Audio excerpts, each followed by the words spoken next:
Welcome everyone to Choice Conversations, the podcast dedicated to helping you improve your life, one choice at a time. I'm your host, Chris Stefanik. Let's do this.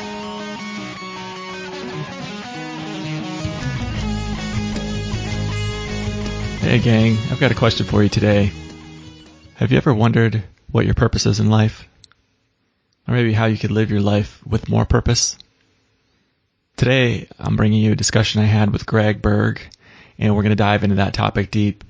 Greg, he's the host of the Life on Purpose podcast, so if you can find more from him at lifeonpurposeshow.com. And, he goes into all of his tips and tricks and strategies for having more purpose in your life and your actions to help, improve your health, your well-being, and your happiness. And we're going to talk about all that stuff today, go into his story, and gets into some details on how he does it. Looking closely at his morning routine and yoga and meditation and things of this nature. So, really, really good stuff. Before I get into that, I did want to just take a minute to thank my Patreon subscribers. I did just this week release some new bonus content for my Patreon contributors. I've got an excellent sleep meditation in there. I used to lie in bed for probably on the average night it was like an hour. Quite a few nights I would lie in bed for 2 or 3 hours. Even 4 hours wasn't unheard of. And since I discovered the sleep meditation, I'm out like a light in usually 5 minutes or less. Sometimes like 2 minutes. It's not uncommon. At least a few days a week I'm asleep within like 2 minutes. I just start this meditation and it knocks me right out. I've shared it with other friends and they had some issues with insomnia and they said it was the same way for them. It just totally cured them of insomnia. So it works great for me and has worked great for others. Hopefully it'll work for you. Check it out. All right, let's get to the show. All right, Greg. Well, welcome to the show. Glad to have you. Thanks, Chris. Great to be here today. All right. Why don't you start off by introducing yourself to my audience and tell us a little bit about your story and how you got to this point in your life? Not a small question, Chris. Yeah. I like to put the work on you, you see. Wow, okay. Yeah, condense your life into 2 minutes. Well, it doesn't have to be 2 minutes, no. Take as much time as you want. Okay, where to start, Chris? Where to start? So I guess the easiest explanation is two things. I am what I would call a multi-potentialite. I'm a guy who likes to do a lot of things, both recreationally for fun and professionally. And I have been fortunate to work in a wide variety of different careers and across different media. And I love creating. I love making things. And so beyond being a multi-potentialite, as one might call it, in personal life, I've also been fortunate to do that in my professional life as well. So I have a creative service business that I call Enzo Creative Services, and Enzo is a Zen Buddhist term that we can talk about later. But Enzo Photography and Enzo Creative Services is my day job. I'm what I like to refer to as a multimedia storyteller. So that means I help my clients and the people that I work with tell their story across a variety of different media, using the media that I think is going to be most effective for them, or the media that they most need and are comfortable with or want to work with, and telling their story. So sometimes that's video, sometimes that's photography, sometimes it's an audio recording where we splice in photographs and B-roll. It's a slideshow. It can be any combination of things. Sometimes I add music to that because I'm a musician as well. And that's what I do for my day job. I also have a passion project that I've been doing now for more than 5.5 years it's coming up on. It's a long time. It's a podcast called Life on Purpose. And it's about living a purposeful life in every aspect of your life. It's about living a purpose-filled life, sort of the double entendre of the title. So we can definitely talk about my podcast. And that's a big part of what I do, is all of the things that in my life, my day job work that I get paid for, my podcast, these things that all fall under some sort of loose umbrella around sort of shining light on things that I think are amazing out there in the world. The clients that I work with, the things that I see and experience in my everyday life, and just the things that are all around us that sometimes we take for granted, that they're always there. Great. Yeah. Yeah. And that's how I discovered your work, was through the Life on Purpose podcast. Cool. And so what led you towards starting up the podcast itself?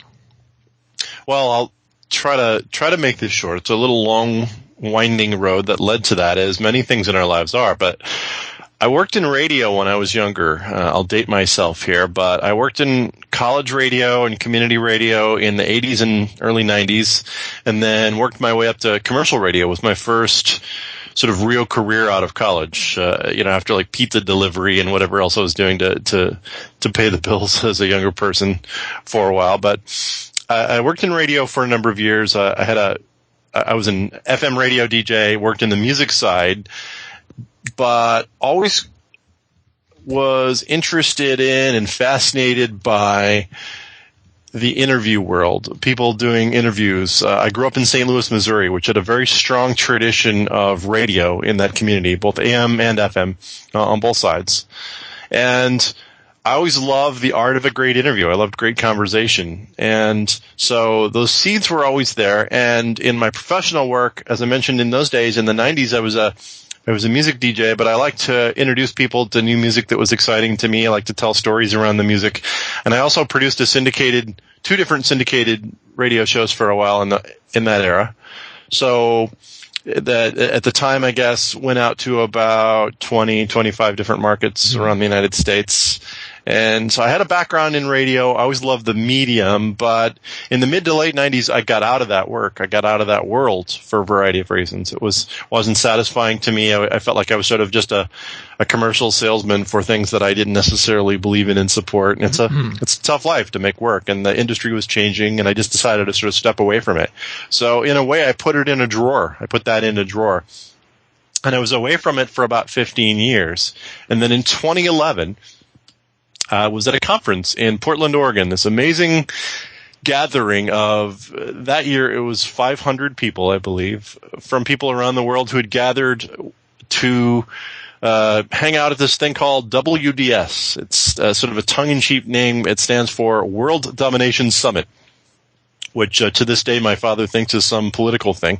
Thinks we're like organizing to take over the planet or something, because I've been to this conference 4 times over the years, and nothing to do with that at all. The name is sort of tongue-in-cheek, but it's organized by this author and blogger named Chris Guillebeau, who he's based in Portland, and I had discovered Chris's work about a year or two before that, and was a big fan. His first book was called The Art of Nonconformity, and it was a great book and really resonated with me. And the overarching question that Chris was asking in his work, and that it was sort of the basis for the conference and has become the basis for the conferences still, he still holds the conference every year, is the question of how do we live a remarkable life in a conventional world?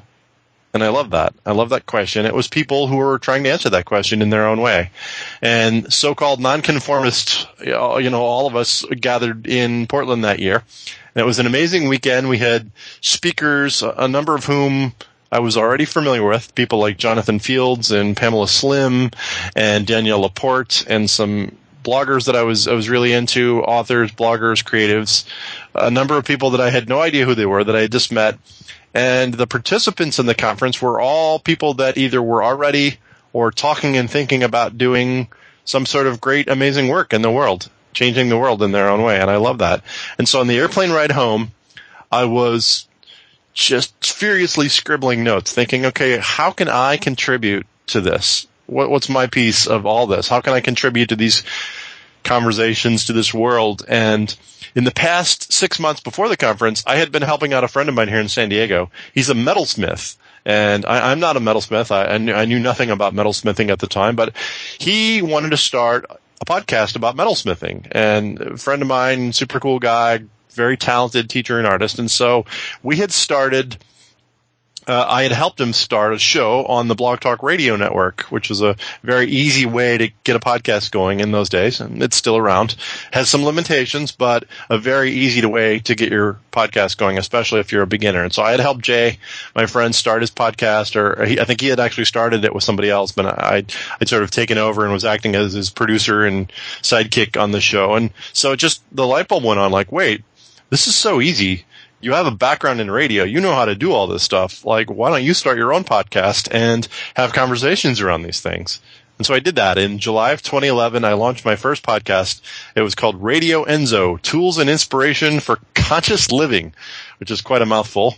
And it also, beyond being quite a mouthful and people not knowing what an Enzo was and trying to explain to people what was conscious living. That sounds kind of woo-woo. That sounds kind of crazy. What the heck is he talking about? So anyway, that show was around for a couple of years. And then at some point I shut that show down and left the Blog Talk Radio Network and decided to self-host and start a different podcast that I guess was more in line with some of the things that I wanted to accomplish. And so I launched my current podcast, Life on Purpose, back in January of 2015. And now 60 episodes in. I just published number 60 today, this morning. I try to do them about once a week, but it ends up probably being every other week, given my schedule sometimes.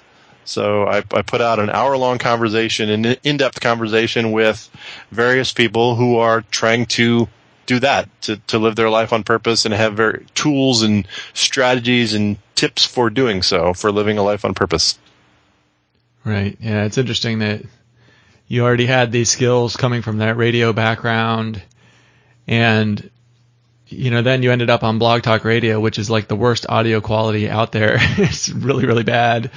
It is, but I'm going to say this in their defense, and well, not necessarily in Blog Talk Radio's defense, but that was my biggest beef too, because I'm a musician, an audio guy, and it always drove me crazy that it was sort of AM radio quality audio. And I used to think, how many people are tuning in and, they're so turned off. But in 140 plus episodes, never once, and I had a good sized audience, never once did somebody write in, call in, contact me and say, Greg, I love your show, but your audio is bad.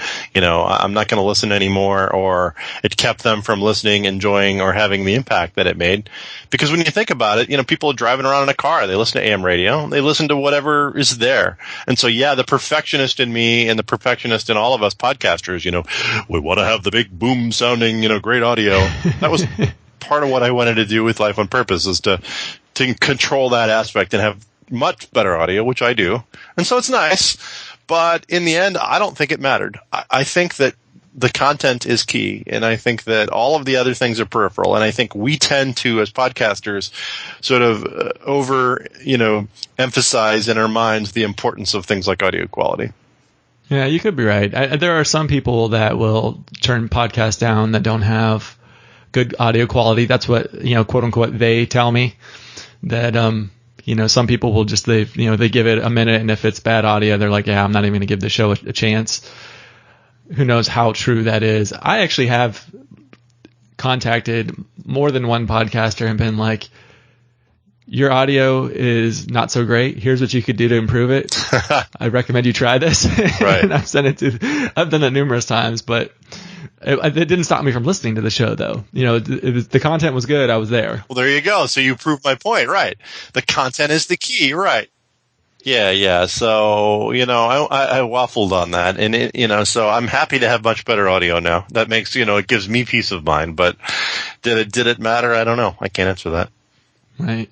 I'm just curious, as somebody who's a podcaster and who is recently, within the last year, I've really made some strides to try to take podcasting seriously. And before that, I was just kind of having fun and flying by the seat of my pants and didn't really know what I was doing.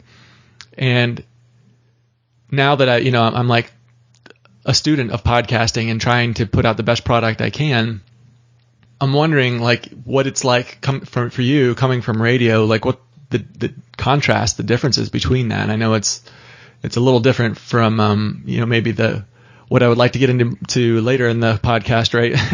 Asking you more about life on purpose and how do we find ways to help out our audiences and the like. But I am, now that I've got you've piqued my interest with this comment on radio, and I'm just curious what the contrast, what are some of the big differences that you've noticed?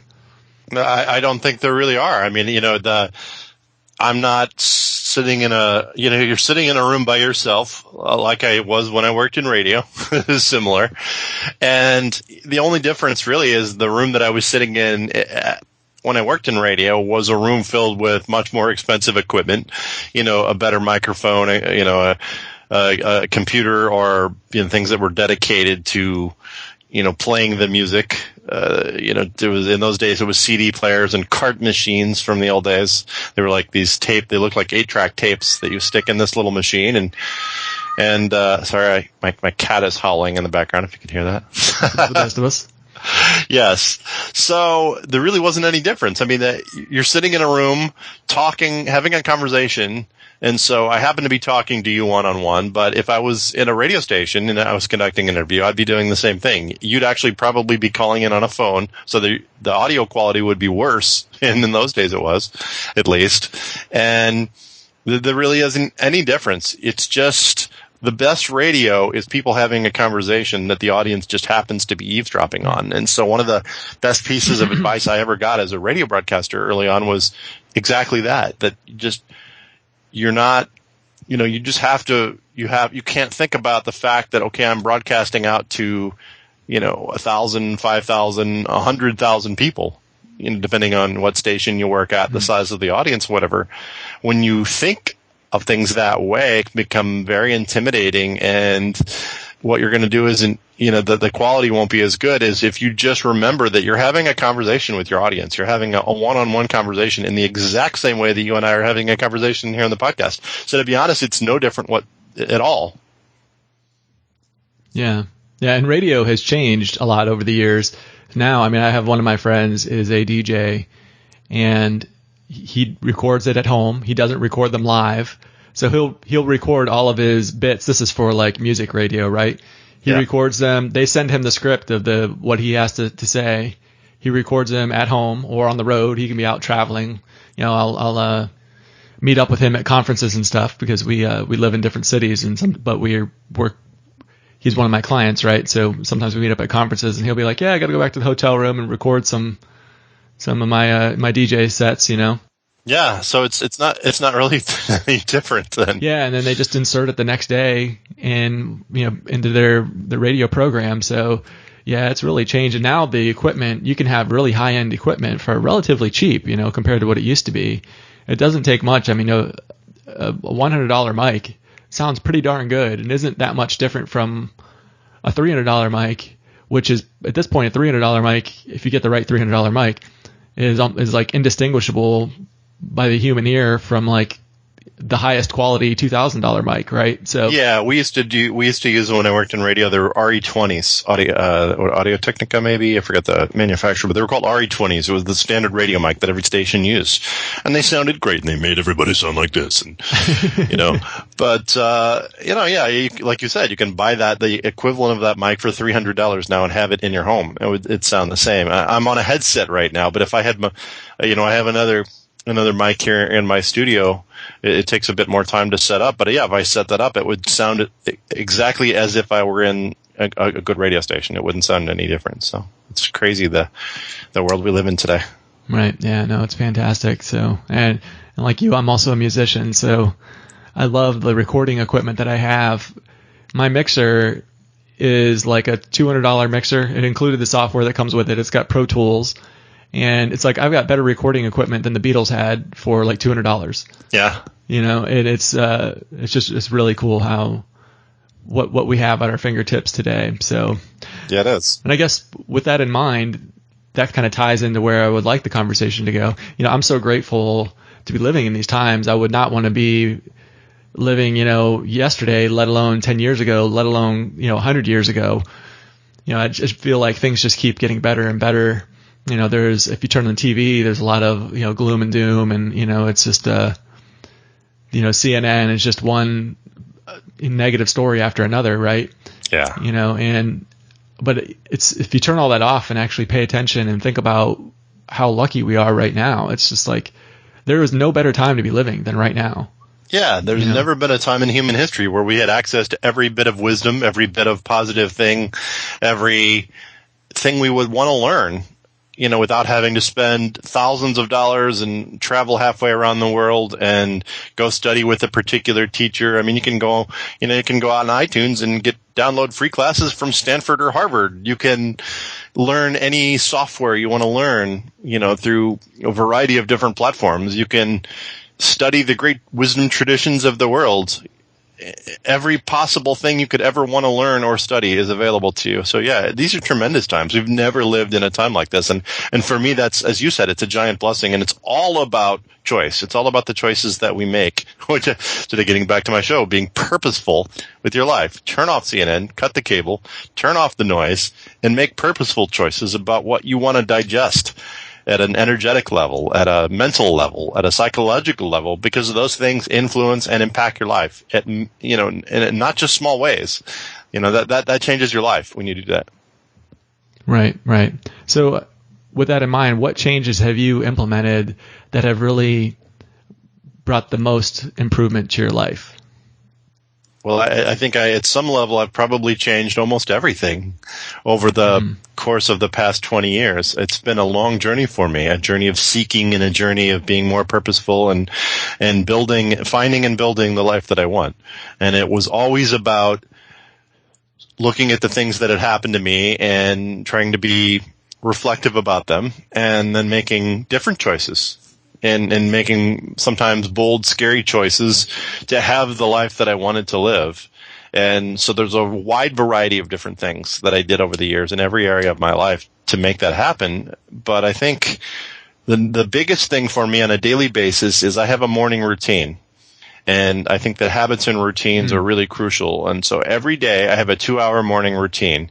And I started this didn't all happen at once. And that's another really crucial point, is any sort of habit building doesn't happen at once. And I think that's the problem that people get into, is they think, okay, well, I'm just going to try these 5 things all at once. And so for me, it was a gradual thing. I built in a little bit of this and a little bit of that, and at some point it became a 2-hour morning routine. So what I do is every morning for me entails meditation, which is the number one most crucial thing for me.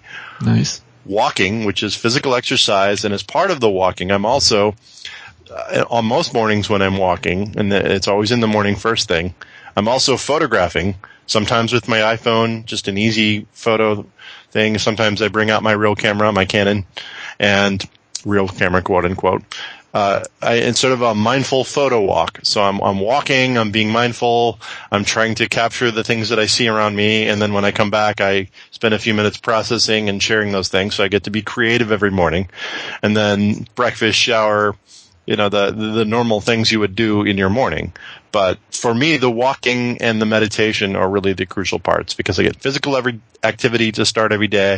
I'm being mindful every day. I'm doing a little bit of creativity for the first thing in the morning every day. And then I'm meditating, which is the number one most important habit in my life. And so currently I meditate about 20 minutes a day, and that built up over time from 2 minutes to 5 minutes to 10 minutes to 20 minutes. And at some point it'll be a half an hour and maybe an hour at some point even. But I think that is the most important thing I've done in my life, to build the capacity to deal with the inevitable challenges that you face in life, the things that are going to happen to you, the waves that are going to come in that you're going to have to face every day. Jon Kabat-Zinn famously said, you can't stop the waves, but you can learn to surf. Nice. Yeah, I'm big on meditation myself. Now, is there a particular type of meditation that you prefer, or? No, I'm sort of a mix and match guy, and some people, say I should find one and stick to it. Sometimes I do guided meditations. Sometimes it's just a timer. My first regular exposure to meditation was via my yoga practice. I'm a yogi as well, and I've been practicing Kundalini yoga as my particular strand of yoga, and I started that about 8.5 years ago. So as part of my Kundalini practice, which would happen 2 or 3 times a week, we would have meditation in yoga at the end of we did a Kriya, which is a set of yoga. And then at the end of the Kriya, we would do a meditation as part of our Kundalini set. So I started doing that, and that would be 1, 2, 3 times a week. And that was great, and I love that. And then over the years, I started adding in a little bit of daily meditation. And the funny thing that triggered it for me was Oprah Winfrey and Deepak Chopra do these 21-day meditation challenges. It's sort of they started doing them, I don't know, 4 or 5 years ago maybe, and they've done quite a few now. And periodically they'll announce it, and you basically sign up to their e-list, and then you get an email every morning. And it's Deepak. He starts off with a little introduction, or I think Oprah actually starts and talks first, and then Deepak starts the meditation, and then it's generally somewhere between a 10 and 20 minute meditation.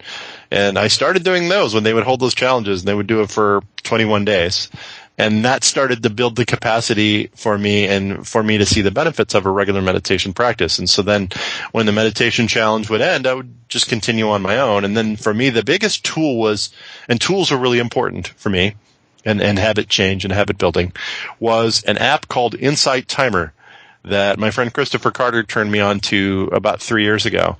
So I started using Insight Timer then, and it's a cool little app that basically you log into every morning, and it tracks your meditation. So it tells you, okay, you've meditated for 35 straight days.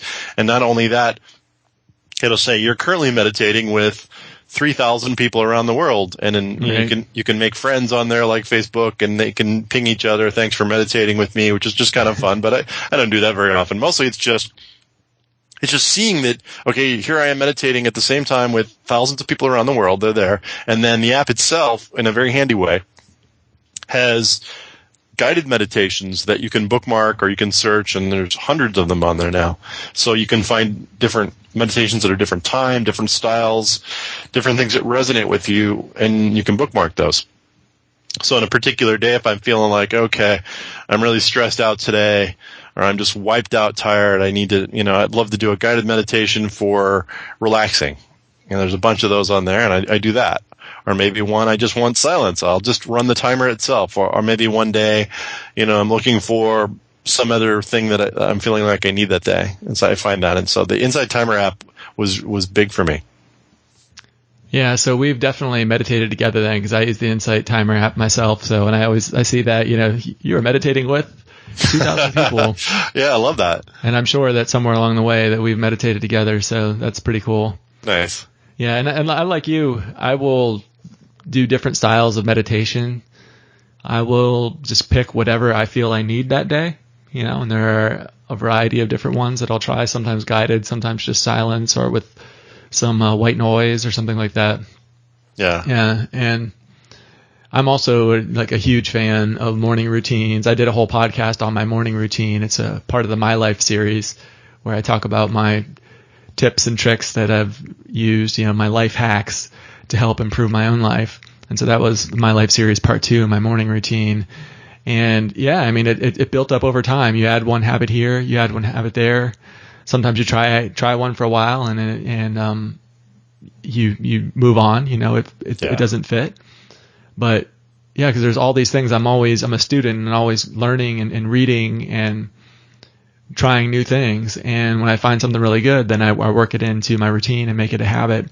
And my morning routine, it also involves yoga as part of my daily routine. It also involves movement, exercise.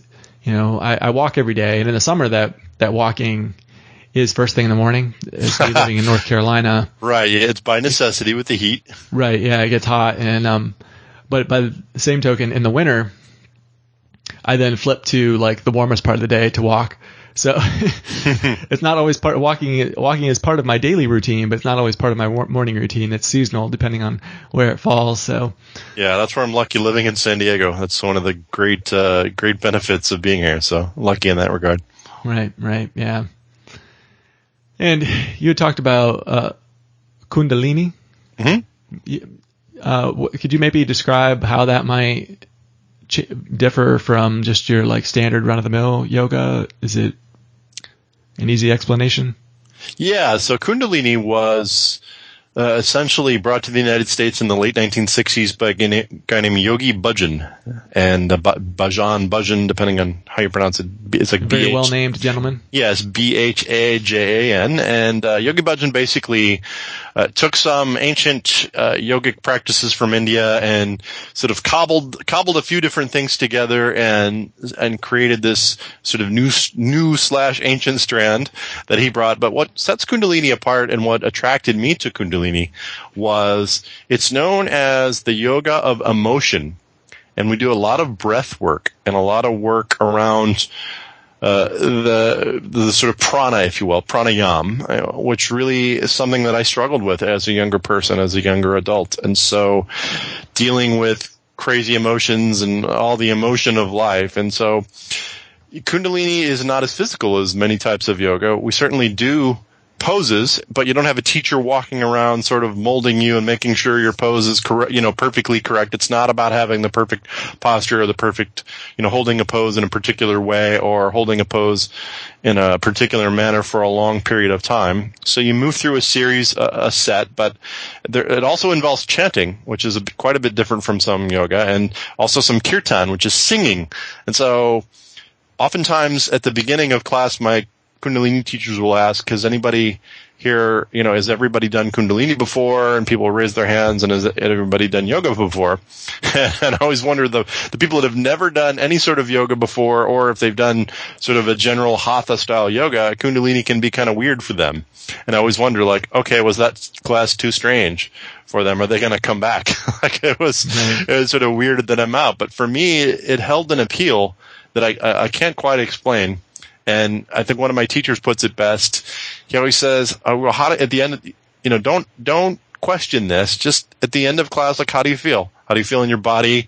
And a day later and a week later, how do you feel? What did it do for you?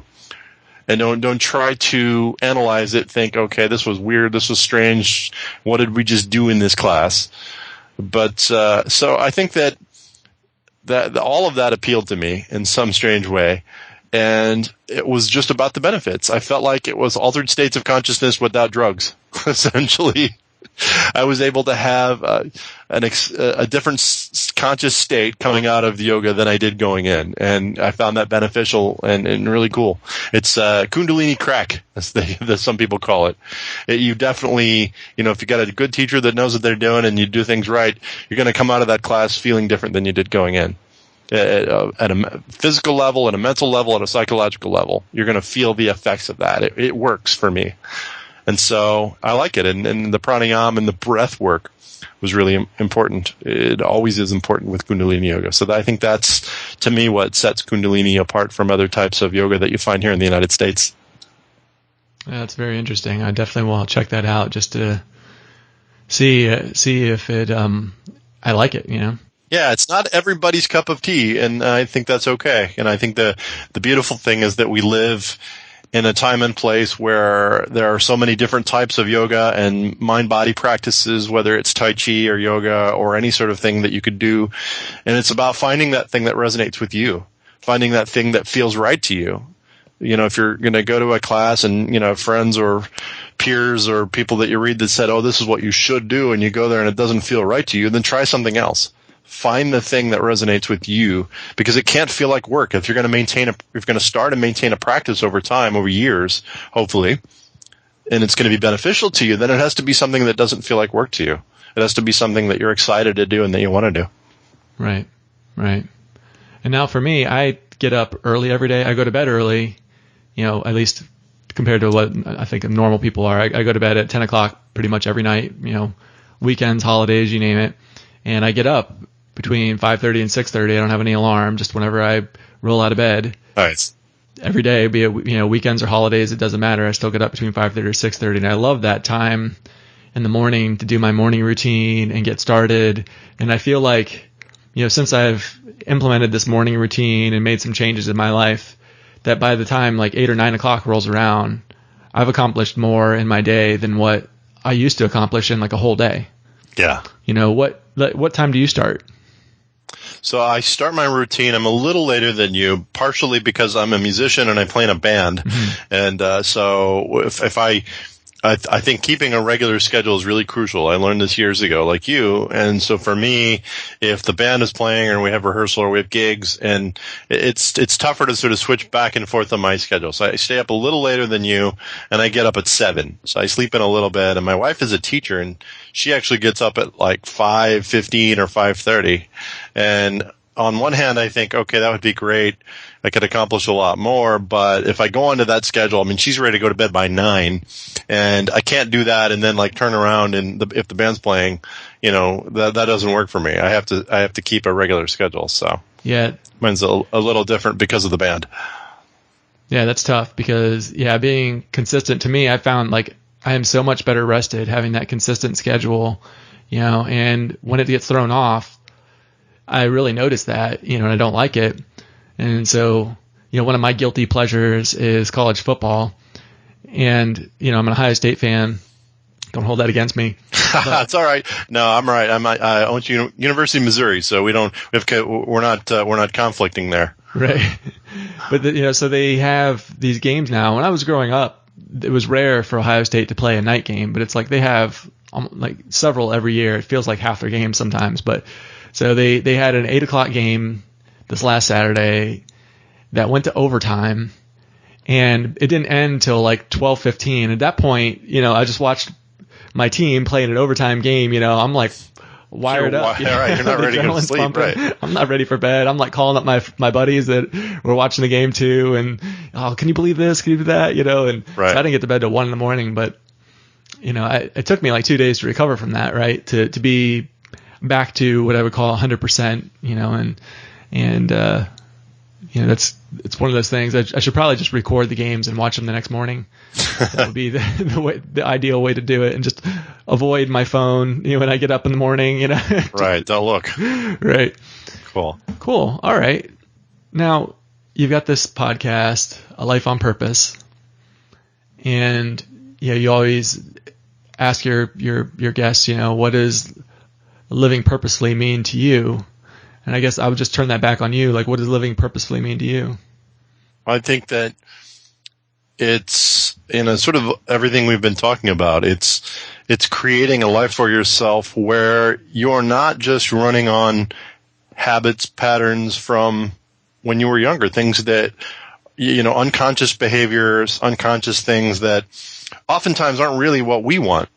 What I find I read as I get older, and scientific studies are proving that so much of what we think about as shoulds, or the things that we do, are things that we picked up from other people, parents, relatives, friends, neighbors, when we were very young, and they were imprinted into our subconscious, our unconscious mind at a very young age. And so those are just the things that we do. And then at some point, we start to question, well, is this really what I like? Is this really what I want to do? Is this really how I should live? Is this really how I can have this aspect of my life or that aspect of my life? So the sort of two parts of the equation is, one, becoming self-aware enough to question those things and to note those things.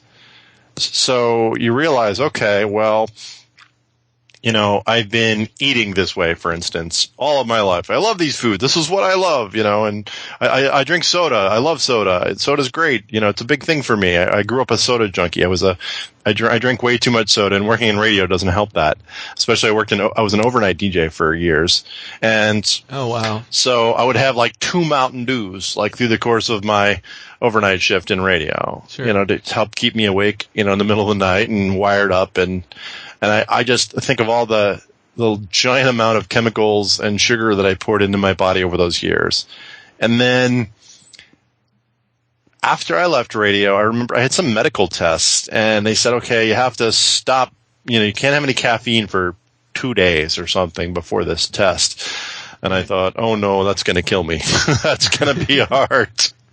So I went cold turkey on soda, and I remember having the worst headache of my entire life. It was horrible. It was just felt like a heroin addict or something. It was not that I've done heroin, but if I had done heroin and stopped doing it, that's what I feel like it would have been. It was horrible. And then it stopped, and things were fine. And days, weeks, months went by, and I realized, wait, I'm not missing soda. I don't miss this at all. And I might have a little sip of somebody else's soda. And I thought, wow, this doesn't taste very good. I don't like the way that my body feels when I'm putting the soda into my body. It's kind of nasty because once you got away from it, I was being purposeful. And, why was I such a soda addict? It's because I grew up with it. I'd go to family gatherings or have a soda. Here you go. We always had soda in the house, 2 liter of Pepsi. My family was a Pepsi house. We had Coke, Pepsi, whatever. Mountain Dew was always there. So, it was just, these were habits and patterns that I had picked up as a kid, and I never evaluated them. And then when I did evaluate them, I made sometimes different choices. And so now, for instance, I've been off soda for 20 years. I haven't had a full soda in so many years. Oh, that's great. So, I don't miss it. And I think of how much healthier and how much my body thanks me for not ingesting all of that sugar and chemicals into my body over the years. And so, now, funny thing is, after I quit soda, at some point I started drinking coffee. I didn't drink coffee before then, but so it wasn't necessarily just about the caffeine, because I love my morning coffee and I do not want to give that up. but I've gone in and out of that, and I evaluated and made a conscious choice with coffee and with anything else that, okay, I'm being purposeful. I know what coffee does to me. I know if I drink too much of it, I'm too wired up. I can't drink it at night or in the afternoon. It'll keep me from sleeping, or it'll make my body feel not right. But in the morning, I love having a couple cups of coffee. It's great. So I'm being purposeful with that. And so I think that that's just a good analogy of, you could apply that to any area of your life. It's food, it's health, it's relationships, it's work, it's how you interact with people as you move through your day and in the world. And so that's, to me, what life on purpose is all about. Right. Yeah, and at least coffee, it does have some good things in it. I think that's got some antioxidants and things like that. And right. Yeah, scientific studies have shown that there are benefits. Yeah. So I actually, kind of a similar story, both with soda, giving up soda, and then that was a medical reason I gave up soda, and then went to coffee, and then I've since given up coffee, and I just found that I don't need it, I don't miss it, and I definitely notice when I have something and I don't like that feeling, like when I have something really sugary, my body doesn't feel good afterwards, and what a great thing to increase that awareness. And I think that's the key. You talked about you go through life, you start off just learning how you should act, what you should think, what you should do from those that are around you. Culture is a big part of it, right? Yeah. Culture is just this thing that says this is how it should be. And most people don't break that pattern. Most people don't bring awareness to it and say, should this be the direction I keep going? They don't question it, right? Yeah. And I call it our programming. We're programmed to act a certain way. We're programmed even to think a certain way. We have our thoughts in our head are very much like they're habitual. All parts of our life is habitual, being the things we do and the things we think. And you can let the people around you, you can let society and culture dictate your habits to you, or you can choose your habits. That was one of the things I liked about Choice Conversations, the name for it. It also is like a double entendre, in that, on one hand, I hope at least that the quality of the conversations is relatively high, but also to point out the choices we have. Yeah. That's where the gains in life can be made, is when you see the choices that you have before you and purposefully make those choices. And a lot of it is really just awareness, bringing awareness to this, that, hey, you know what? When I do have the sugary foods, I do feel not good. Yeah. That's interesting, because part of me is craving the sugar, and, I'll feel like tired, and then I have the sugary foods, and then I have energy, but then I start to feel bad afterwards. And then you realize that you're sugar addicted, and you break the sugar addiction, and you're like, oh my God, I feel so much better now. Now I don't even crave the sugar, right? It's just I was addicted.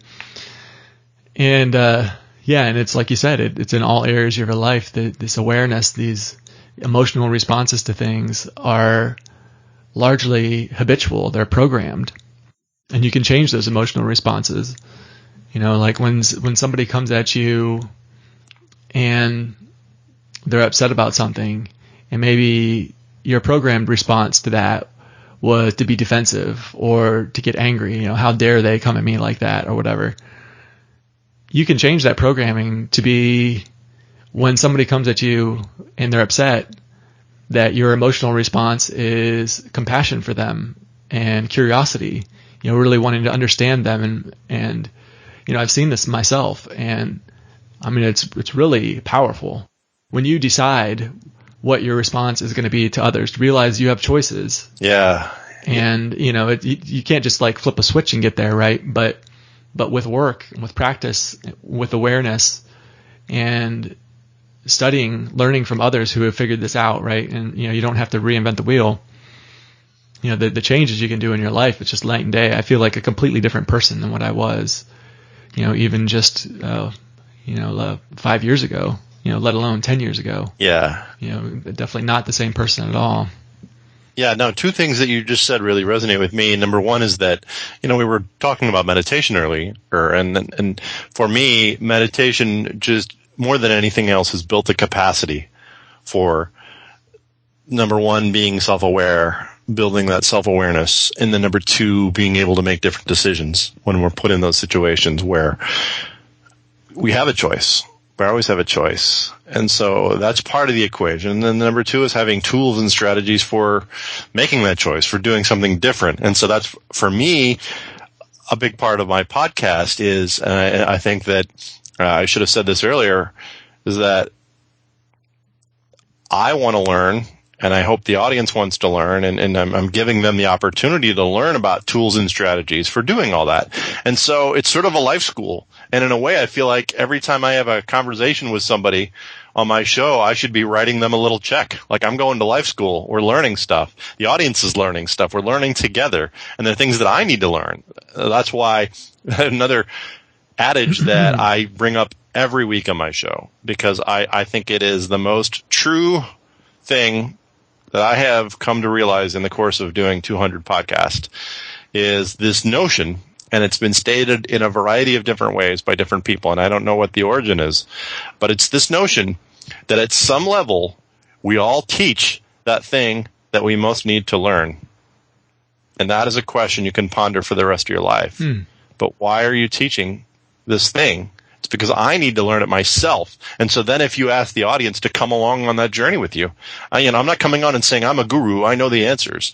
Hey, I got the ticket to live in a purposeful life. Listen to my show. I got all the answers. Right. If I did that, I would be the biggest phony on the planet, and people would see right through that. And I would feel like a phony, and part of that was part of why I got out of radio back in the day. You have to pretend, be this schlocky salesman at some point. I didn't want to do that anymore. But for me, it's about saying, hey, look, I'm on this journey too.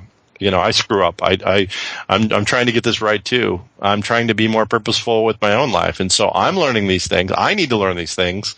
And so therefore, I've created a container for conversations around these things that I need to learn. And you, by turning it, you, the audience, by tuning in, I'm going to guess you feel like you want to learn those things too. They're interesting to you. You'd like to have tools and strategies for doing that. So that's to me why that's my why. That's why I host a podcast. That's why I do the work that I do. It's because I need to learn those things too. Nice. Yeah, I definitely can relate to that. I've learned so much from my podcast. It's just been such a gift. Yeah, that's great. Well, I guess I will close it out by asking you the question you always close out with your guests, which is, what's your purpose? Nice, Chris. Yeah, my purpose, my dharma, my path is to, I think, well, it's twofold. It's number one is to create different containers that allow for those sorts of conversations, to learn to live a more purposeful life myself, and I'm on that journey for the rest of my life. I will be on that journey, and then part of it, it's just to be an example. It's to be able to stand up and show people there's a different way. There's a way you can live your life that's more authentic and true to your own being, to your own likes, to the things that you love. And the more of us that stand up and say, hey, you don't have to live like that. There's an alternative. There's a different way. And whatever that means to you. The more of us that stand up, and that's scary because that requires vulnerability, and that requires putting yourself and your art and the things that you create, which for me might be a podcast, it might be a photograph, it might be a video, it might be music. It's scary to put that stuff out in the world. What are people going to think? Are people going to like this? Are they going to think it's weird or strange or goofy or whatever, all the different should stories that we all have for ourselves, or it's not good enough? I'm not the best podcaster. I'm not the best photographer. Ooh, I'm comparing myself to others. It's imperative that we get past those things and we put ourselves and our work out into the world. The world needs that, especially now in these crazy times that we live in. We're going through this political craziness in the world, all just nuttiness out there in the world. The world needs that right now. And that's my why. That's my dharma, my path. That's what I'm doing. Awesome. All right. Well, thank you so much, Greg. It's been a real pleasure. Yeah. Thanks, Chris. This has been a great chat. All right. Take care of yourself. Yeah, you too. All right. I hope you enjoyed that. Be sure to go over to lifeonpurposeshow.com and check out more of Greg's work. Lots of good stuff over there. His podcast is excellent.